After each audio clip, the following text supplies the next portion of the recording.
They opened in 2016. That was 8 years ago.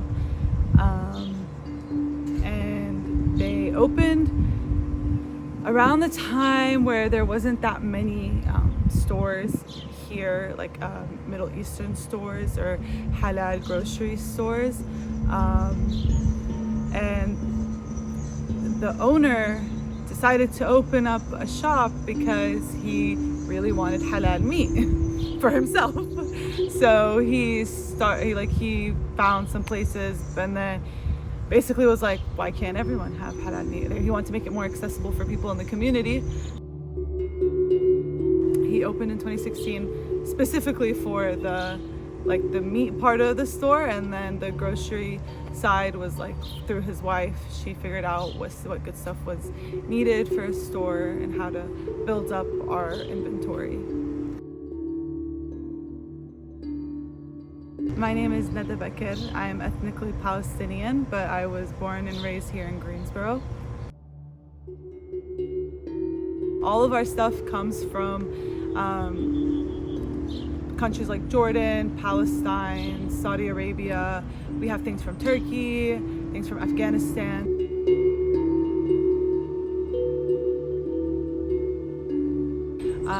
We have Americans. We have people that are non-Muslim, non-Arab, they're just people who like the meat and they chose to, they become regular customers. We also have, after everything that happened in Afghanistan, we've had a lot more Afghani refugees coming, and before them it was Syrian refugees.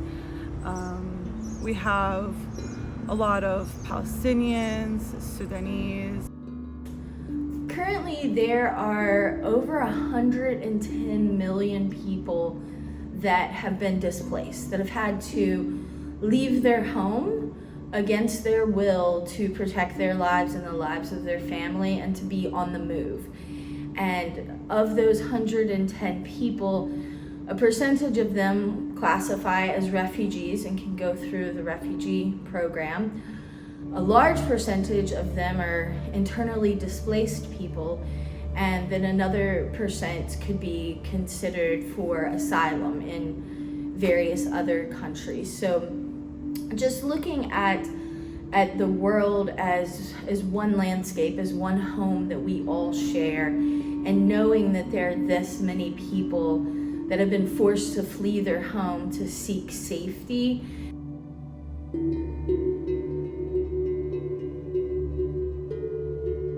Hi, my name is Rhiannon Kelly, and I am the Program Coordinator and Outreach Specialist for Every Campus a Refuge here at Guilford College. And I've been working in refugee services in Greensboro for the past 19 years.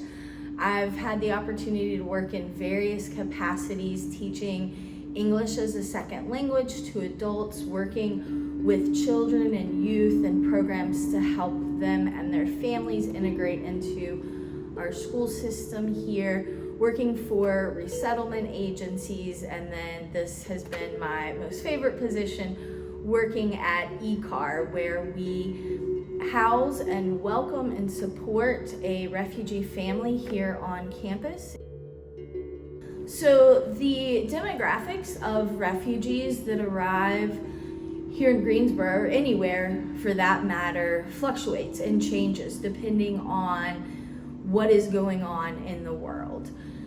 So currently, right now, we in Greensboro have been receiving a lot of folks from Afghanistan, from Sudan, from Syria, from Colombia, and various other places. But this has not always been the same demographic. So for example, if you go back just a few years ago to 2021, 2022, right when Kabul fell and there was the mass exodus of people from Afghanistan during that terrible humanitarian crisis, it was pretty much only people coming from Afghanistan at that time.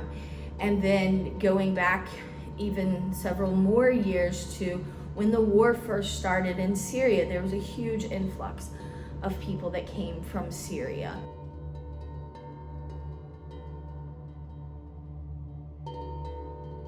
My name is Hassan Abdullah. I'm a refugee from Sudan. I have been here almost 3 years in US. Our traditional food you don't find here. Sometimes you go into Aqsa, go to Medina Market, they bring in our country and they find there. Sometimes I go to Walmart, I don't find. Sometimes I go to Jibar, I find some, yes. But especially food, I go to Medina Market and Aqsa, yes. For those reasons, they bring the food from in the Middle East, yes, and their culture is same, and we use that food. For example, if we have some food, it's very delicious and very favorite to my culture. It's called asida. When we go to prepare asida, we're going to shop the Medina Market and going to shop the Aqsa. For religion, it's very important. We're going to eat halal meat, yes, like beef, like lamb. It's very important in our religion. We need halal food. But sometimes we come here in the United States, we don't know where to buy the halal food. The technical difference between halal versus non-halal meat is the way the animal is treated and the way the animal is slaughtered. Before the slaughter, the animals are free range. You know, they're not in overcrowded places. They're free to move about as they please. You know, but when it comes to the slaughter, they're not grabbed and chained or any of that stuff. You know, they're just held down. They, you know, some people recite Quran over the animal, but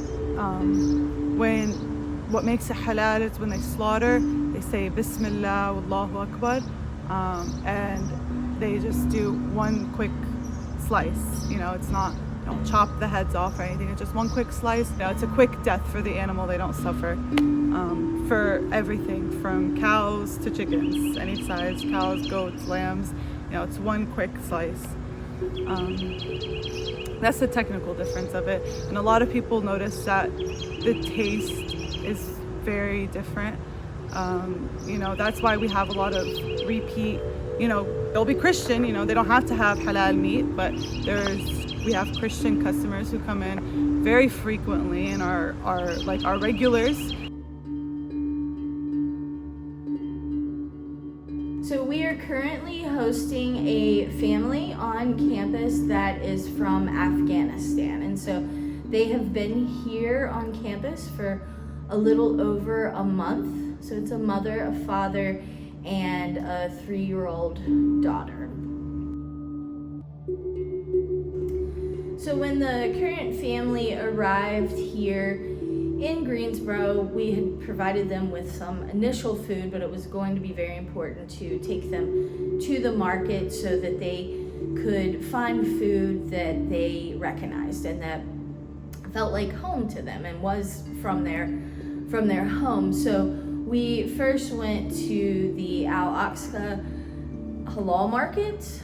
We then went to the Indian Hindu Mart, which also sells a lot of halal food and various other food and meats, and then also to Super G, the international food market that has just various things from all over the world. And the family was very pleased. I think they felt very relieved to know that they had these options here and that they weren't going to be kind of forced to change their entire diet.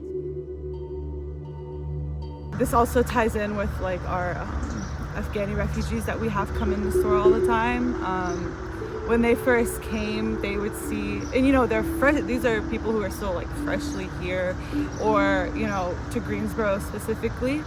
But we had a lot of people who were like, oh my God, like I can't believe you guys have this here. Like, you know, when you're overseas, it seems like none of this is accessible anywhere else. And even I felt like that at a time, like, you know, whenever we'd go every summer to Jordan, you know, I'd be like, oh my God, I gotta soak this all in because I never have it again. It feels like home away from home. And I think a lot of our refugees specifically experience that because, you know, essentially they didn't really have much of a choice, you know, to leave their home.